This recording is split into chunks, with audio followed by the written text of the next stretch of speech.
Start my studio stream. I'm waiting for it to connect. It looks like we've just connected on both platforms, IGTV and YouTube. I'm Rachel. Welcome to my channel, La Bricoleuse, and this is Thursday Studio Stream. So this week's studio stream is going to be 30 minutes instead of an hour because I had a professional conflict appear on my calendar. But nonetheless, 30 minutes is enough time to do what I had planned to do at the beginning of today's stream. So let's get started. I'm going to be working on creating some felt ornaments for millinery. And the first one that I'm going to create is some felt leaves. And this here is a template that I drew out from an oak leaf. And I cut this one out so you could see what this sort of thing looks like. But the first thing I'm going to do today is I have the outline of a second different oak leaf, shaped different than this one, that I'm going to cut out in paper. And then once I have those templates, I have some model dyed wool in green and a sort of a golden brown and a darker brown that I will cut at least one leaf out of each of those colors, probably two or three, we'll see. But first I need to use my craft scissors, which we know they're craft scissors because I always put some sort of marker on these so that when I'm working in the theater shop, my scissors don't get mixed up with other people's scissors. We all own our own particular scissor collections. You know, we all have our own toolkits, and if you don't mark your scissors, then sometimes they can disappear, or, you know, someone thinks they're theirs, so they pick them up and start using them. But in the case of these scissors, they're craft scissors, which is means that they are intended for cutting all types of materials like paper and cardboard and thermoplastic. And, you know, if you use these shears to cut some really fine silk fabric, for example, they would not do a very good job at that. And certainly the drapers who work more frequently with finer fabrics like silk georgette, for example, they have their own shears that are particularly earmarked for those finer fabrics, and the sharpening on them is just a different type of cut that those shears do. So all that is a lot to say that I am using my craft shears, which are marked in this case with a riveted on piece of patent leather, because you can use them to cut patent leather. I always mark my craft shears with a riveted little strap of leather or patent leather or vinyl, because you can use them to cut vinyl, and that is totally fine. And hopefully it's a visual signifier to remind people these are not the shears you want to use to cut your silk georgette or your fine cashmere wool or whatever.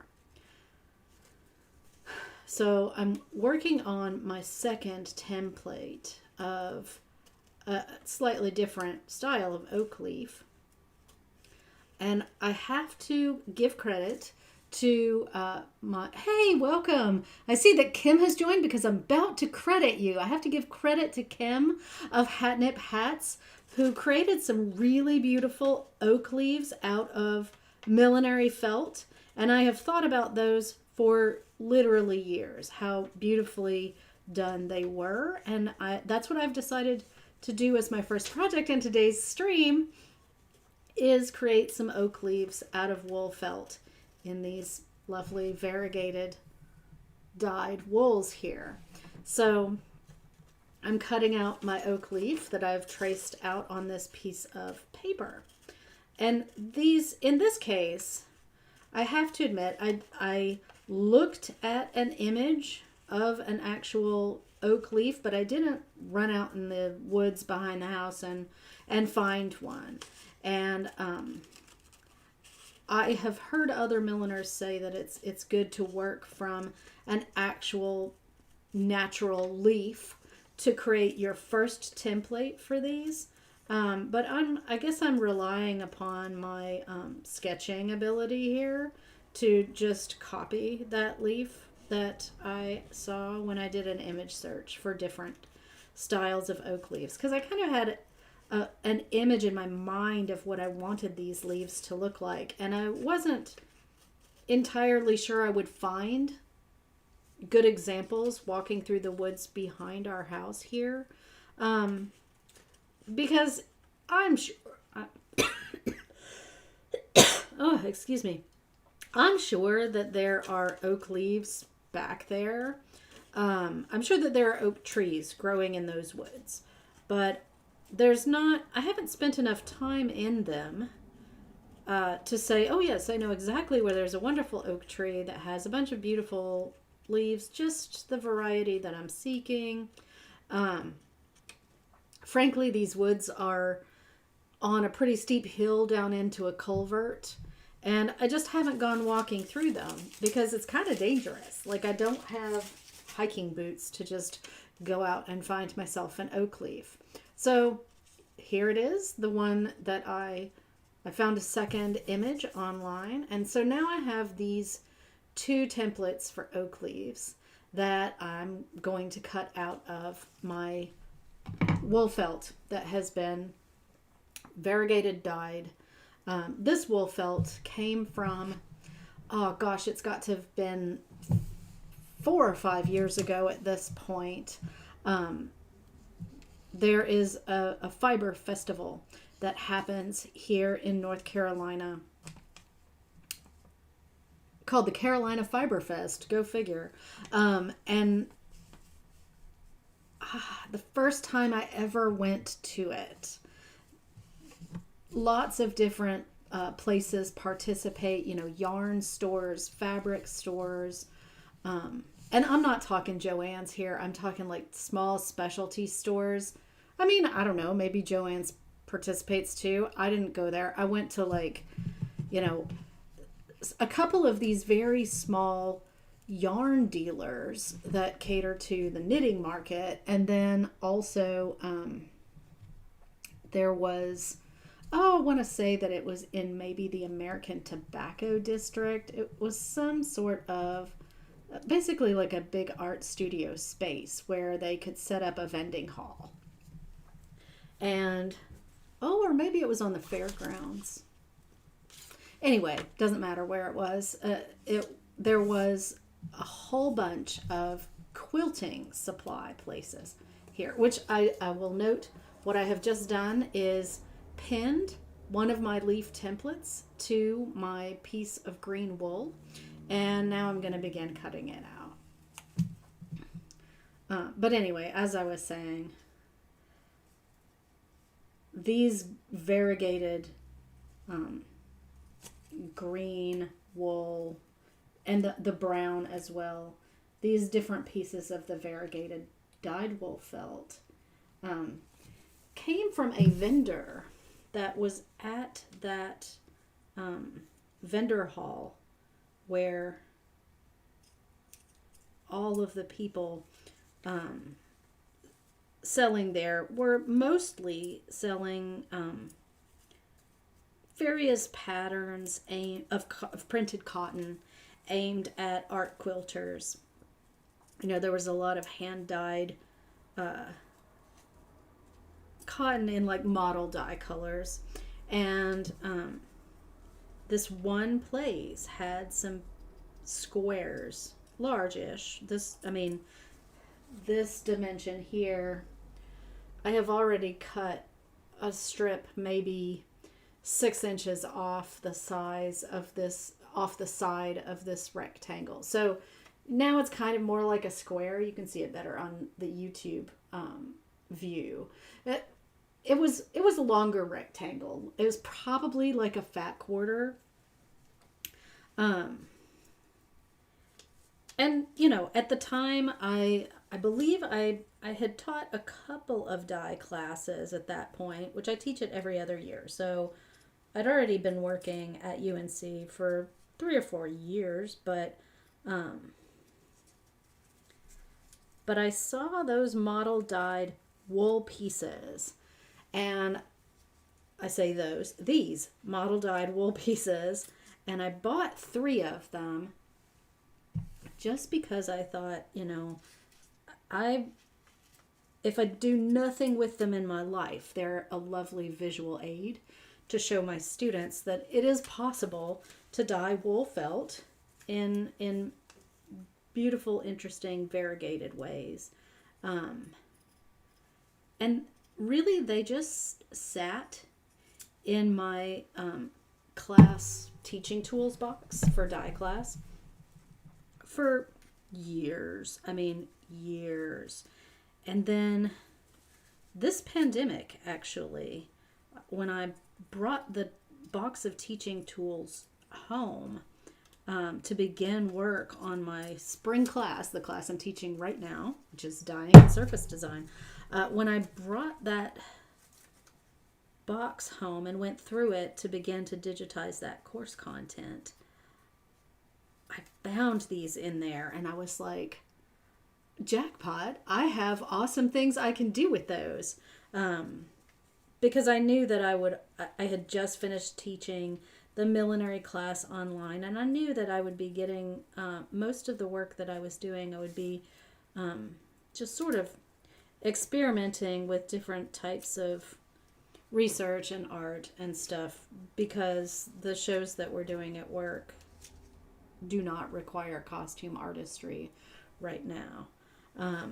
Which, we're very fortunate that we are still making any kind of art, and I very much appreciate that I am still employed, even though there's not really any call for the specificity of the craft that I normally do. I am fine with doing clerical work and, reading play scripts and offering feedback and stuff for a pandemic year in which nobody's doing any theater. But I am also looking forward to the time when we return to the stage and fully actualized productions, whether they are streamed on Zoom or not, or actually in the theater with human beings sitting in the seats.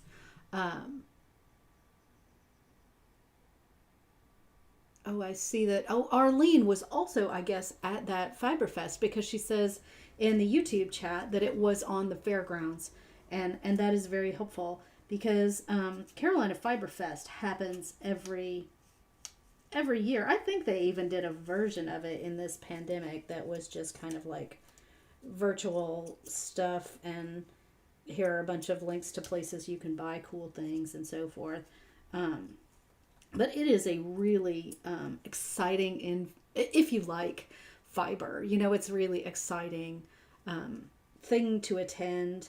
And if you're into fiber arts of any kind, knitting, tatting, quilting, making historic costume, all of that stuff, it can be really exciting to go to the statewide Fiber Fest and see things from all over the state from a bunch of different artists, and stock up on a lot of cool materials and equipment. I see Arlene says felted wool like that is often used to make hooked rugs. Strips of wool are hooked to form a looped surface in almost embroidered fashion. I grew up with several of those exact type of wool rugs. We had 3 of them, including a huge one in the dining room, which I guess my great-great-grandmother had made. Anyway, Arlene says she may be describing it badly. She's never done it. I've never done it either. I vaguely got into thinking that I might take that on as a hobby that I would do outside of, making things for the theater. It's weird when your job is making things, because then making things is not so much a hobby because you have to do it for work. It's very hard to cognitively distance yourself from the creativity that you have to exert for your job, and then creativity that you might want to exert with respect to your hobby. So I'm always looking for something that I feel drawn to that has absolutely nothing to do with costume production, because I do that 40 hours a week and more sometimes. So, in my spare time, I want to do, for example, right now, it's gardening. I have a flourishing herb garden, and I'm really excited about my seeds sprouting in the next room on my little seed starter. And here I have my first cutout oak leaf, which you can see it really well on IGTV. Let me hold it up here so you can see it a little better on the YouTube channel stream. I'm really satisfied with how this turned out. This is, I want to put this on a hat right now, but I'm not going to. I'm going to cut out more of these. But this is proof of concept,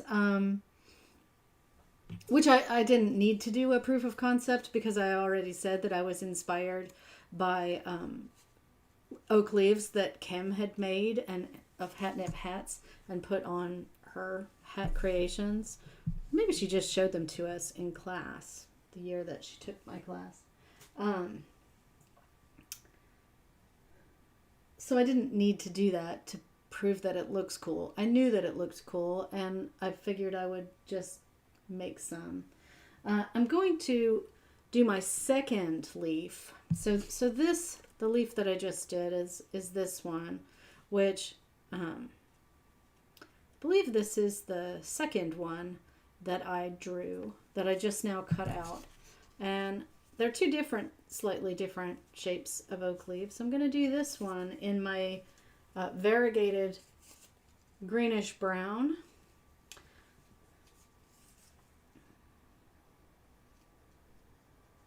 I don't have a hat design earmarked for these. Like there's not a hat that I'm currently working on that I think, I really need some felt oak leaves to decorate that. I'm really just, sometimes, like if you saw my studio stream where I made a whole bunch of felt feathers, also taking a page from Kim's book and some beautiful felt feathers that she made. Often with these things, particularly in a realm of theatrical millinery, it's useful to know that these kinds of techniques for ornamentation exist. But sometimes I will make things like this when I have some spare time, or I will teach an assistant how to make something like this when I don't have any super pressing thing to delegate to them. Because sometimes you need the thing to already exist. Like you're retrimming something in Tech Weekend because the original design just didn't work out, and you don't even necessarily have time to create your template and look up your beautiful oak leaves and so forth, and you can just be like, put this on it, it's wonderful, go. I see I have some comments in IGTV, and Trisha, Creative Costume Academy, has joined that chat that stream as well, and she says, I love your haircut, but maybe it's not a cut. And you're right, it's not a cut, but you are also the second person to compliment me on my haircut, because my students presented their next dye project in my class yesterday, and I have a scrunchie that I've pulled my hair back with, but at this point I've cut my layers to the point that when I pull back the longest parts of my hair, the shorter parts look like the haircut that I once had back before the pandemic. And so it looks like I've gone to the hairdresser again, but I haven't. I've really just pulled my hair back. But thank you. It's flattering to hear that it looks good. And it was nice yesterday in my student presentation when one of them said that my haircut looked good as well. It's always nice to hear a compliment about oneself. particularly in this time when I haven't been to a hairdresser or a manicurist. I haven't been to any place in which you might feel pampered in self-care since, I don't know, like February of 2019. Arlene asks, would you make flat or 3D acorns to go with the leaves? That is a very good question. And I think that the nature of that would be an aesthetic question that I would pose to, if this was for a show. I mean, because I don't know what this is for right now, other than me just making some cool things as I'm sitting here in my stream. But I think that would be something where, if it were for a show, I would be inclined to ask the costume designer if they had a preference. And most of the time, they do have a preference. And I wouldn't even hazard a guess as to what that preference would be, because it really depends on what the aesthetic of the hat is intended to be. Do we want these? Do we want it to have a three-dimensional element, or do we want it to be an entirely two-dimensional bit of decor? So, like, am I stitching these leaves on totally flat, or am I stitching them on with, perhaps we're going to put a twist in it so they look like they just blew there in the breeze. And it is entirely, I don't want to say not my place to have an opinion on that. I certainly would have an opinion, but I think it would be contextual as to what the rest of the decor on the hat looked like. It's a very good question. And now it's got me thinking of how I would make three-dimensional little acorns to go with this, which is a fun prospect. And, if I don't have another more pressing project for the next stream, maybe I'll be making some 3D acorns, because I would be inclined to do them. I don't know if any of you have seen the Costume Industry Coalition, the Coalition of Costume Shops on Broadway, that formed for lobbying purposes because they've been, decimated by the shutdown of the theaters for the pandemic. And they partnered with a woman who is an extremely successful costume history related YouTuber named Bernadette Banner. And she once was an assistant to Broadway costume designers, and has worked in a lot of those shops and stuff. And a lot of my colleagues actually know her personally, and were like, oh yes, I've worked with her, she's lovely. I've never met her, but she partnered with the Costume Industry Coalition to release a pattern for a Spencer jacket from the Regency era that was made for Hamilton.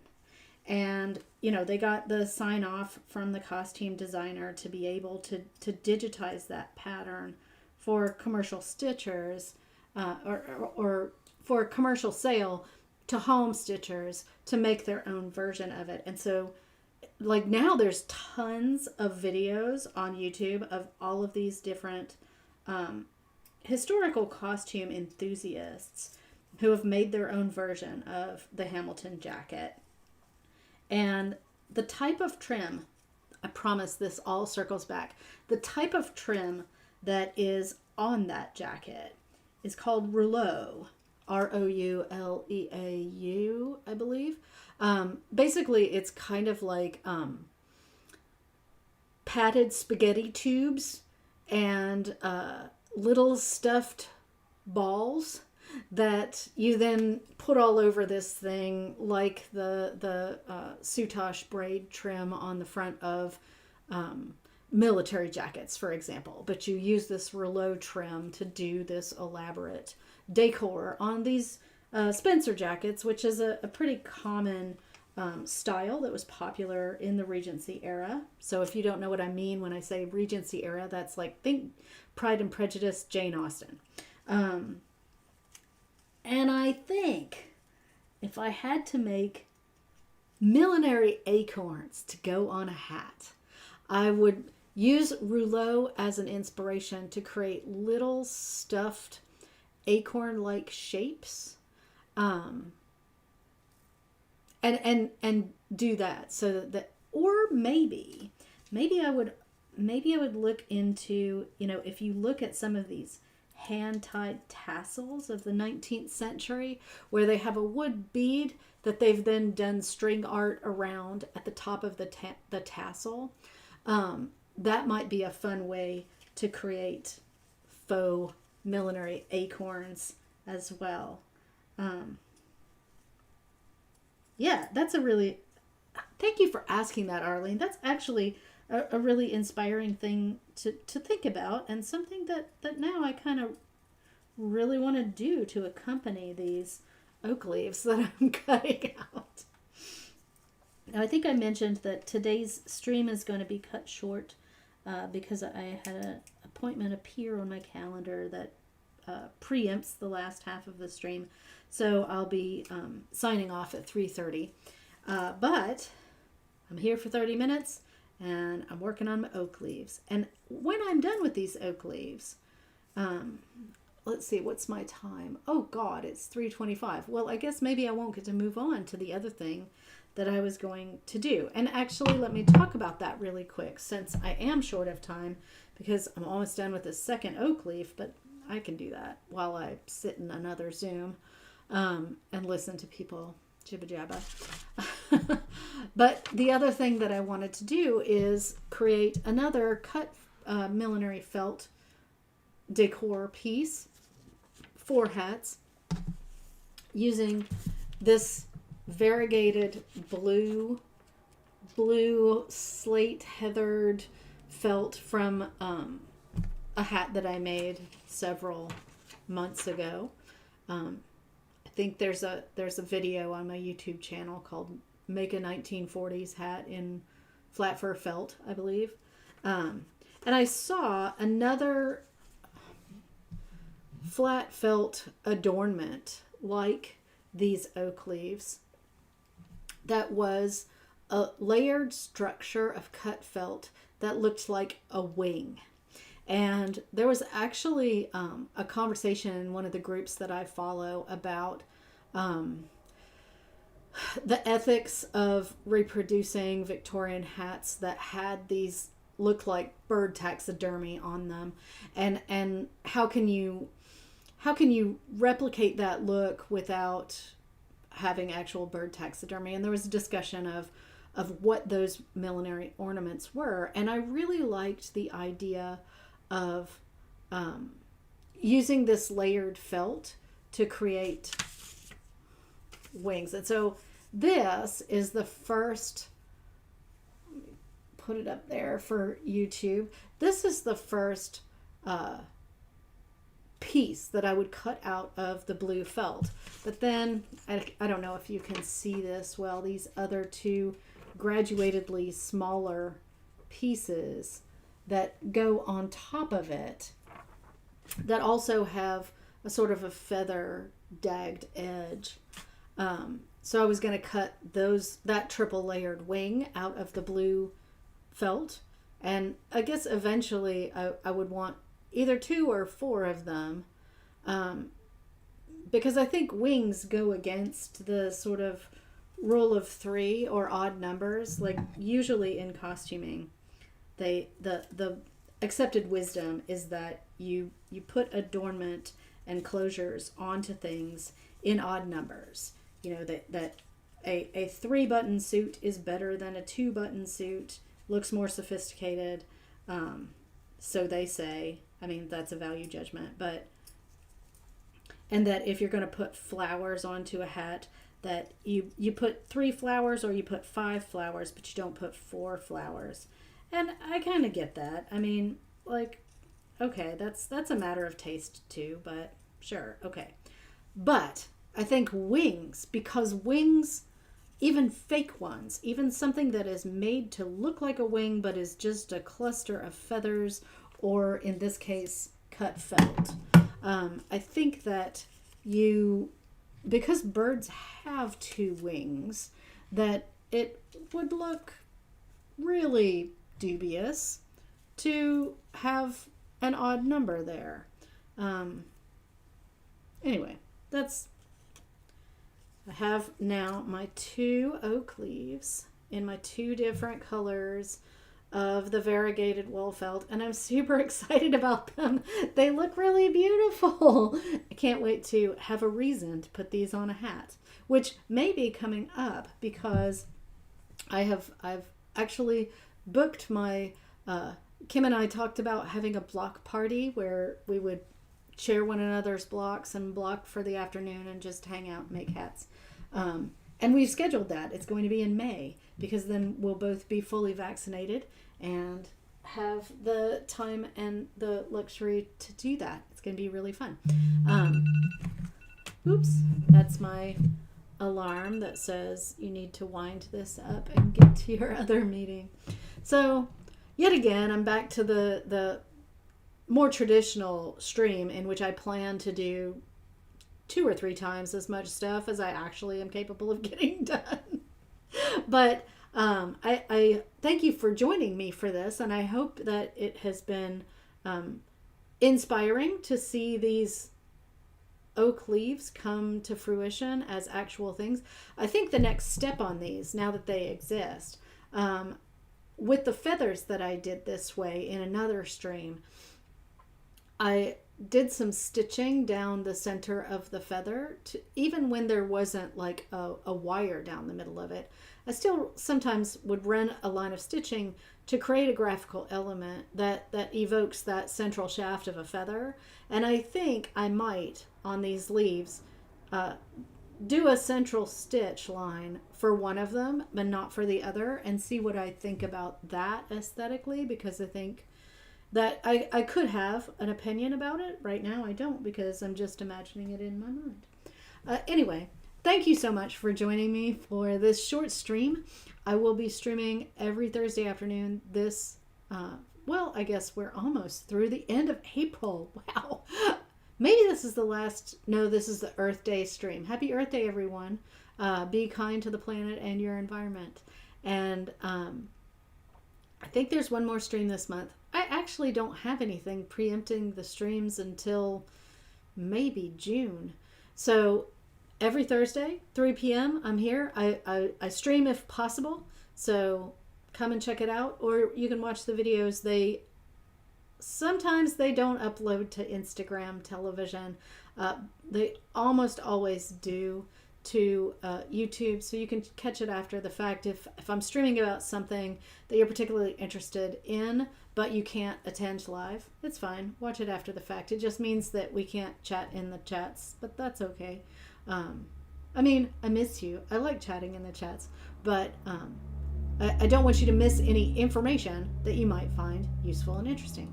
Anyway, thank you so much for coming and hanging out with me in my studio this afternoon. And I'll see you next week at the same, the same time. Yes, I want to end the video. I have to coordinate this a little better.